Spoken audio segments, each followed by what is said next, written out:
Welcome ladies and gentlemen, the name is Ben. In this video I bring you a list of the most overpowered, some would argue broken weapons in the history of Destiny. Some of the weapons on this list were widely used before they were nerfed. Few snuck by unnoticed for a long time before Bungie did what Bungie do. Still others exist in their original form today. Despite their many differences, most, if not all of them, have been the topic of at least one salt-infused forum rant. Whether it was on Reddit or the Bungie forums, people let other people know that these guns were too overpowered, or OP, or up, or O. So, without further ado-skis, number 10, the Talic. You put the Talic at number 10?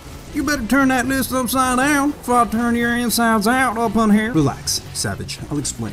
The Talic is currently obtainable from a quest offered by the gunsmith after reaching rank 3 on a Warlock character. The reason for its placement on this list is the fact that it is Warlock specific, and it is considered overpowered only when the perk Overflow is activated. A good trade-off if you think about it, and I think it is the reason Bungie has left this weapon in its original form. It is especially useful on Radiant Sunsinger builds. With the perk Overflow active, each bullet deals 60 damage on precision shots, allowing users to kill with 2 precision shots and 2 body shots. It has amazing effective range and a fire rate that is slightly greater than that of the Mida. This gun is OP. It is actually banned from competitive play even when other exotics weren't. Number 9. Nerwin's Mercy. Originally a 2-banger, this pulse rifle was obtainable from the Iron Banner.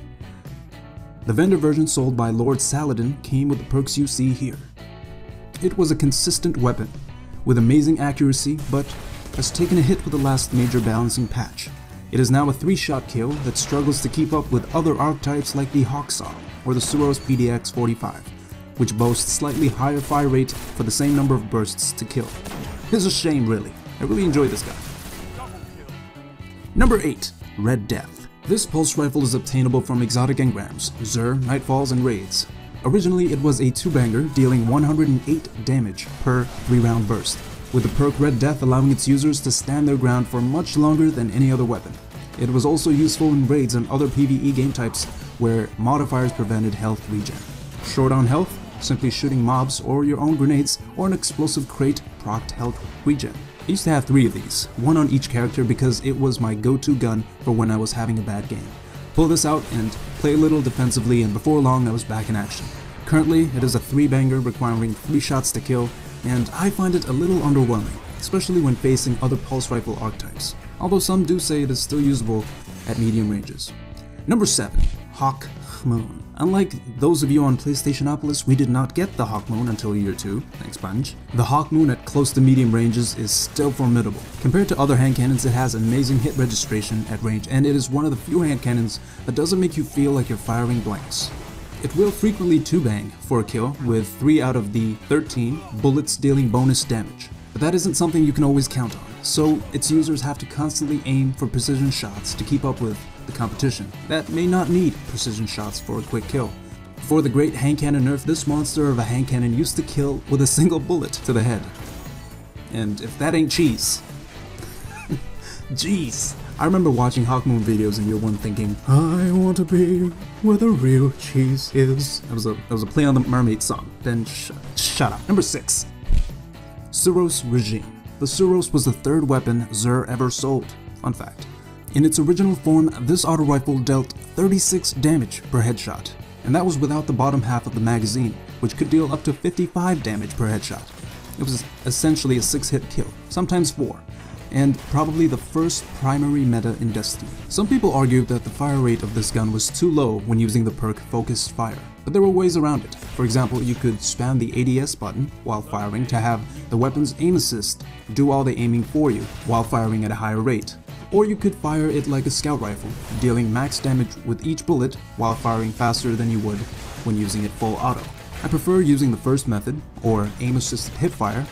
It was less exhausting, and the weapon's aim assist would help keep shots on target. For more on that, check out the link in the description. Currently the Suros is balanced, I would say.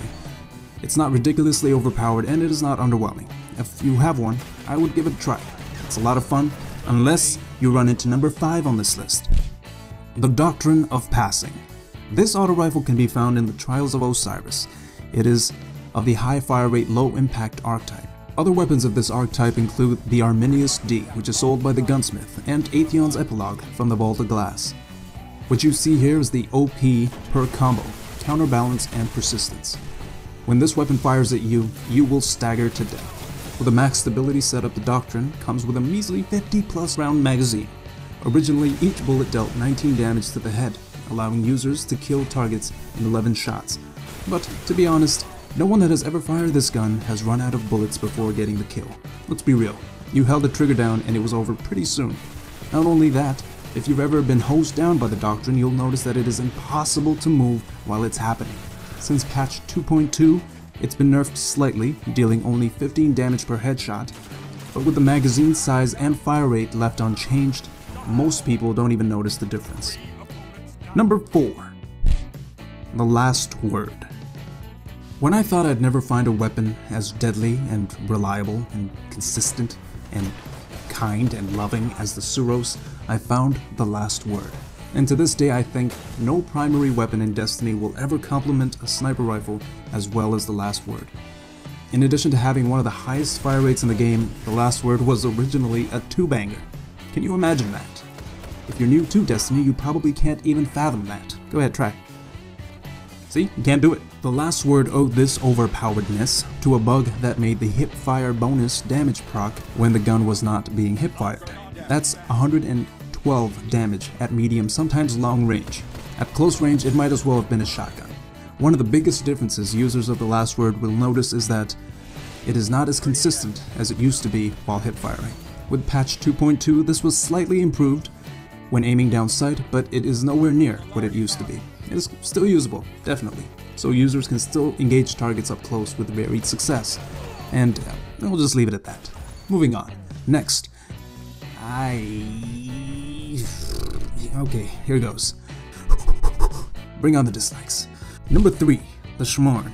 No weapon in Destiny will ever traumatize a community as well as the Shmorn. This hand cannon is the only one to ever cause damage over time, thanks to the perk Mark of the Devourer, which does a couple things. First, it gives you false hope of surviving an encounter.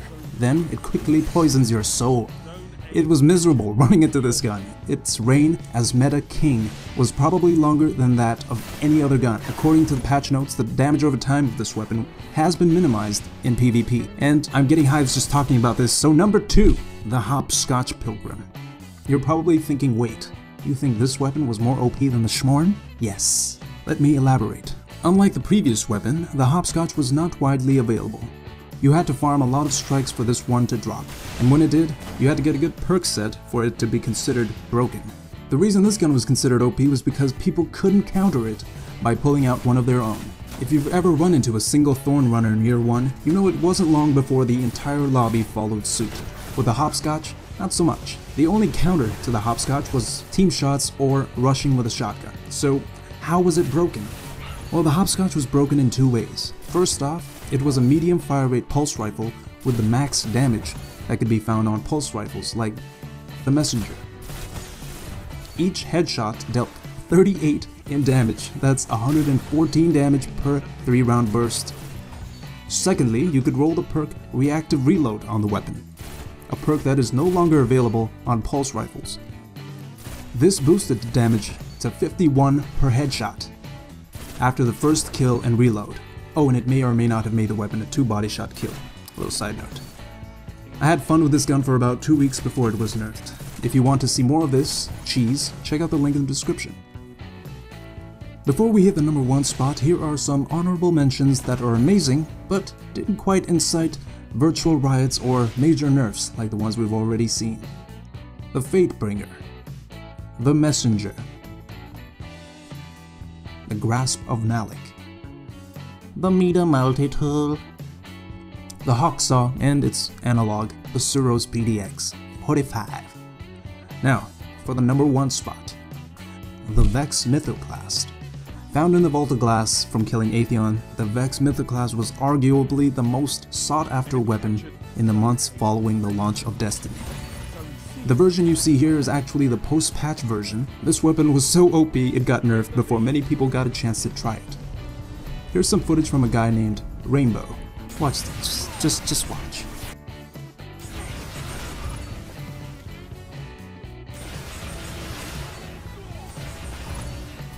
That's 50 plus damage per headshot. That's a 4-hit kill on a gun that has no business firing this fast.